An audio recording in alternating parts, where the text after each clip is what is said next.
Bismillahirrahmanirrahim. Assalamualaikum warahmatullahi wabarakatuh. Alhamdulillah wa syukurillah wa ni'matillah la haula wa la quwata illa billah, amma ba'd.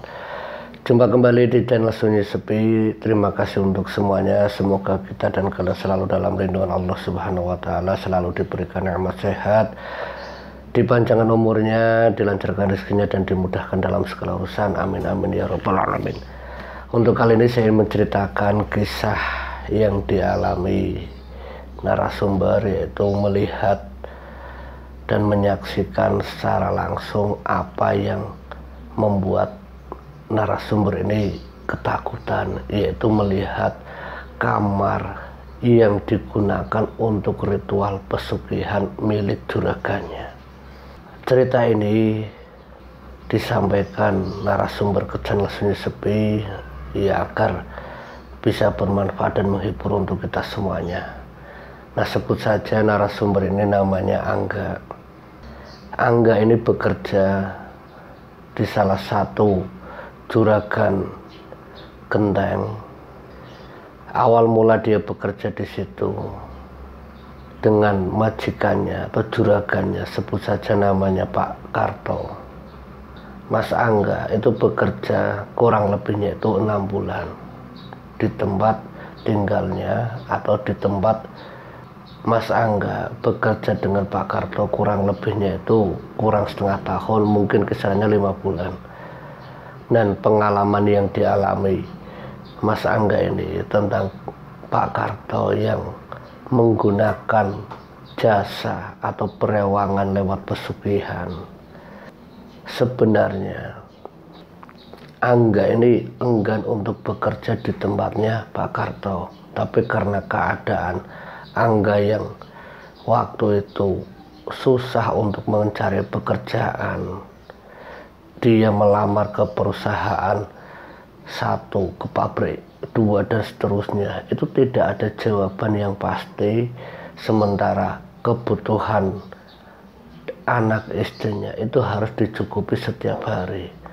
Karena keadaan itulah salah satu tempat yang menawarkan dan membuka lowongan pekerjaan untuk siapa saja yang mau bekerja dengan Pak Karto.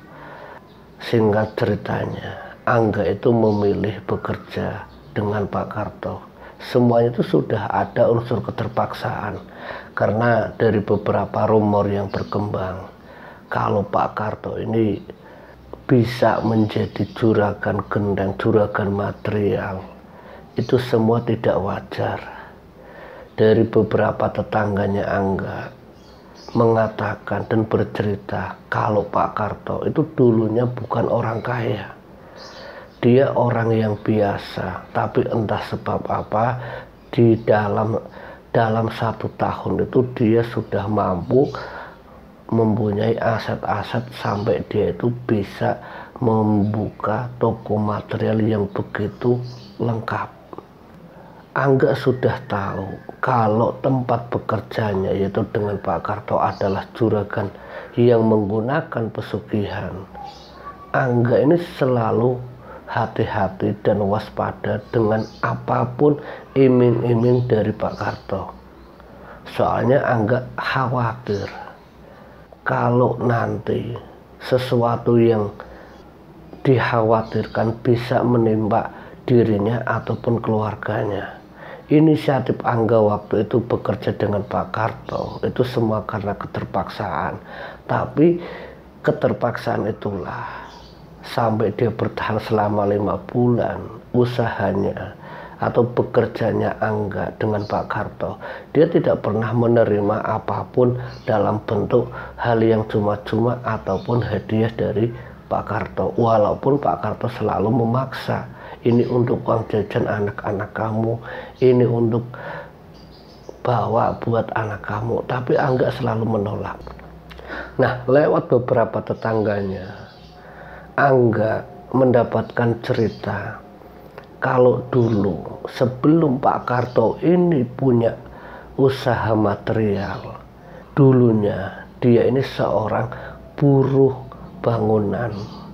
Tapi setelah kematian orang tuanya yaitu ibu kandungnya, Dia waktu itu pergi keluar kota. Nah, dalam kurun waktu 3 bulan dia balik ke kampung, dia buka toko material. Waktu itu toko materialnya tidak terlalu besar seperti saat Angga saat ini bekerja. Toko materialnya ya berupa cat, berupa gendang dan batu bata yang seadanya. Tapi dalam kurun waktu 1 bulan dia mampu mengisi perlengkapan 2 bulan setelahnya. Dan singkat ceritanya setengah tahun toko material itu berdiri, usahanya itu semakin meningkat secara drastis. Dan itu memang tidak wajar bagi tetangga-tetangganya Angga, termasuk tetangganya Pak Karto juga, karena ini masih satu kampung. Lewat tetangganya, sebut saja namanya Pak Haris. Pak Haris menceritakan ke Angga, kalau bekerja dengan Pak Karto hati-hati. Iya Pak, iya Pak. Angga masih penasaran apa saja yang dilakukan Pak Karto dan apa saja yang sudah terjadi dengan Pak Karto. Tadi Pak Haris menceritakan kalau orang tuanya meninggal. Bukan hanya itu saja, anak pertamanya Pak Karto pun meninggal dunia dengan meninggal secara tidak wajar. Tapi bagi masyarakat sekitar tentang kematian yang kedua, mereka menganggap itu sudah hal wajar bagi mereka yang melakukan pesugihan. Karena warga sekitar meyakini kalau Pak Karto benar-benar melakukan pesugihan, keluarganya akan ditumbalkan. Dan terbukti setelah anaknya meninggal, toko materialnya begitu pesat, mampu membeli aset-aset lain yang berharga dari tanah, bangunan, semuanya itu menjadi milik Pak Karto. Dan ketiga anaknya Pak Karto yang 1 tahun setelah ibunya, anaknya meninggal, di tahun kedua anak keduanya pun menjadi korban. Tapi setelah anak keduanya yang meninggal dunia, kedua anak Pak Karto itu sampai sekarang masih hidup. Tapi ada hal-hal yang lain, yaitu tumbal yang diminta oleh Pak Karto itu bukan dari keluarganya, tapi dari orang-orang yang berhubungan dekat dengan Pak Karto, dari relasi kerjanya, dari pelanggannya, dari karyawannya. Itu pernah menjadi tumbal demi kekayaan Pak Karto sendiri. Dan cerita yang berkembang kalau Pak Karto itu melakukan pesugihan, pesugihannya itu seperti pesugihan genderuwo atau buto. Hal tersebut itu dijelaskan Pak Haris ke Angga. Itu setelah Angga masuk kira-kira 1 minggu bekerja dengan Pak Karto. Nah, lanjut ke Angga. Angga sudah tahu kalau apa yang diceritakan tetangganya itu Pak Haris tentang Pak Karto. Angga tetap bekerja di Pak Karto demi istri dan kedua anaknya. Nah, selama bekerja di Pak Karto, Angga ini mengenal salah satu karyawan yang sudah lama. Sebut saja namanya Andi. Andi ini menjadi teman akrabnya Angga. Sebut saja namanya Andi. Andi menemani pekerjaannya Angga sebagai buruh material yang bekerja mengangkat pesanan-pesanan yang ditujukan ke pelanggan-pelanggannya Pak Karto. Dia sebagai buruh angkut di toko materialnya Pak Karto, dan itu ditemani oleh Denny. Nah, dengan Denny inilah Angga mendapatkan informasi lagi kalau dulu karyawan temannya Andi yang bernama Benny juga pernah mengalami kejadian yang membuat dia itu meninggal dunia. Nah, kejadian itu benar-benar masih diingat Andi. Dia ingat betul akan meninggalnya Benny yang waktu itu setelah dia pulang membawa oleh-oleh dari keluarganya Pak Karto. Tidak berselang lama, kurang dari seminggu, Benny itu meninggal dunia. Nah, sebab apa? Waktu itu yang diceritakan oleh keluarganya Benny, yaitu orang tuanya termasuk keluarga terdekatnya kalau meninggalnya Beni itu dikarenakan pesugihannya Pak Karto, tapi karena tidak ada bukti, tidak ada yang bisa menghakimi ataupun menghukum Pak Karto karena tidak ada bukti nyata. Hal itu membuat Pak Karto itu semakin leluasa dan menjadi-jadi untuk mengambil siapa saja demi kekayaannya Pak Karto.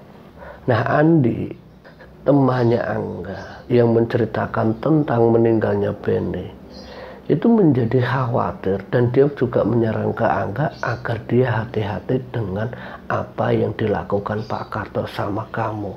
Iya, ungkap Andi ke Angga, makasih Ndi, kamu udah ngingetin saya. Tapi saya juga sudah diingetin sama Pak Haris dan yang lainnya termasuk istri saya. Nah, singkat ceritanya, kurang lebih 3 bulan Angga bekerja dengan Pak Karto, ditemani Anggi sebagai rekan kerjanya sama buruh angkut, sebagai kuli di toko materialnya Pak Karto. Satu waktu dia itu masuk ke gudang untuk mengambil barang, tapi karena barang tersebut sudah habis, dia mendatangi rumah Pak Karto. Nah, waktu itu rumah Pak Karto yang ditinggali oleh istri dan kedua anaknya, satu keluarga ini tidak ada semua.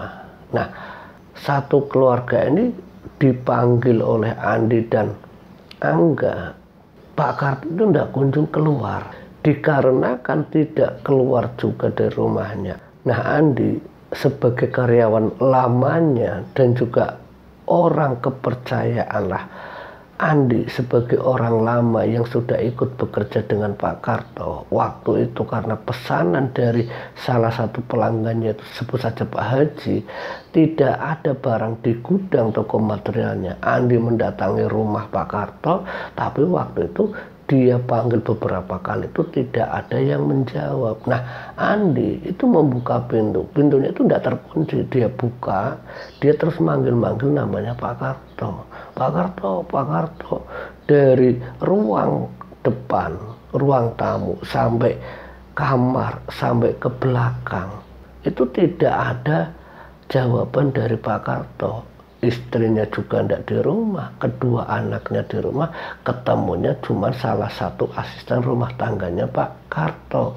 Nah, lewat asisten rumah tangganya Pak Karto, Andi dan Angga ini menanyakan, Pak Karto kemana Mbak? Oh, Pak Karto lagi keluar Mas, lagi liburan sama keluarga, istri dan anak-anaknya diajak semua. Waduh Mbak, ini ada pesanan dari Pak Haji, belum ada barangnya, gimana nih Mbak? Ya udah Mas, nanti saya sampaikan ke Pak Karto saja, ke juragan, kalau dia sudah pulang. Nah, saat Andi dan Angga ini balikan badan untuk keluar dari rumahnya Pak Karto, yang waktu itu asisten rumah tangga ini ada di belakang rumah, di salah satu kamar rumah milik Pak Karto, Angga itu mencium wangi-wangian. Aromanya itu sangat menyerbak, itu dari salah satu kamar milik Pak Karto. Nah, rasa penasaran Angga sama Andi yang mendengar kabar, yang mengetahui kalau Pak Karto itu melakukan pesugihan, benar dan tidaknya, Andi sama Angga ini ingin membuktikan secara langsung. Nah, dari bau wangian tadi, dari salah satu kamar, Angga dan Andi itu mencari sumber bau yang wanginya ini sangat menyerbak, sehingga hampir satu rumah itu benar-benar baunya itu aromanya seperti aroma wewangian kembang dan kemenyan. Padahal sewaktu Andi dan Angga masuk ke dalam dan sampai ke belakang, ketemu sama asisten rumah tangganya Pak Karto, bau itu belum muncul. Tapi setelah ketemu dengan asisten rumah tangga tadi, dia hendak keluar, baunya itu menyengat. Nah, setelah mendengar jawaban dari asisten rumah tangga tadi, Angga dan Andi membalikan badan untuk keluar dan mengerjakan pekerjaannya ke toko material yang tidak jauh dari rumah Pak Karto, Angga itu mencium bau wangi-wangian yang wanginya itu wangi dari kembang dan kemenyan. Sumber bau itu dicari sama Angga dari salah satu kamar Pak Karto. Itu baunya benar-benar menyengat. Itu tercium dari lubang kunci kamar yang aromanya itu keluar. Nah, rasa penasaran itu muncul saat Angga yang mendengar informasi kalau Pak Karto itu melakukan pesugihan, benar apa enggak. Nah, karena rasa penasaran itu dia sudah tahu, Angga dan Andi ini sudah tahu kalau Pak Karto itu sedang liburan, tidak ada di rumah, dan asisten rumah tangganya juga ada di belakang rumah. Pintu kamar itu mencoba dibuka oleh Angga dan Andi, yang kebetulan waktu itu tidak dikunci. Setelah dibuka, betapa terkejutnya Angga sama Andi melihat tumpukan uang yang berserakan beserta dengan kemenyan, kembang, alat sesaji yang sangat lengkap termasuk kepala kerbau. Itu yang membuat Andi sama Angga waktu itu langsung menutup kamar, langsung keluar dari rumah Pak Karto. Sesampainya dia di toko material, Andi sama Angga itu benar-benar keringet dingin itu keluar semua. Angga sama Andi itu mulai merasa cemas, khawatir kalau pesugihannya itu nanti menghampiri, kalau perewangan pesugihannya Pak Karto itu menghampiri Andi sama Angga. Gimana ini enggak? Ya gimana lah, kita udah tahu. Setelah sampai di toko material tempat Andi dan Angga ini bekerja, mereka berdua itu seperti tercengang, termenung berdua itu seperti kebingungan karena apa yang harus dilakukan. Angga itu bilang sama Andi, "Dik, gimana ini, Dik? Kita udah lihat banyaknya uang. Seumur-umur saya belum pernah lihat uang sebanyak itu." Ya namanya juga pesugihan ya kayak gitu, nggak, ungkap Andi. "Tapi nggak apa-apa ya, Dik," kata Angga. "Ya saya nggak tahu nggak apa-apa gimana." Nah, singkat ceritanya, ketakutan dan kekhawatiran Angga yang melihat secara langsung kamar ritual dan tumpukan uang yang sangat banyak di kamar rumah milik Pak Karto, tidak berselang lama, kurang lebihnya itu setelah 2 bulan, Angga berusaha tenang, berusaha menutup diri sama Andi untuk tidak membicarakan dan menceritakan ke siapapun. Angga itu mendapati satu gangguan gaib lewat mimpi yang didatangi oleh sosok genderuwo atau buto. Nah, lewat mimpi-mimpi itulah yang datang berkali-kali.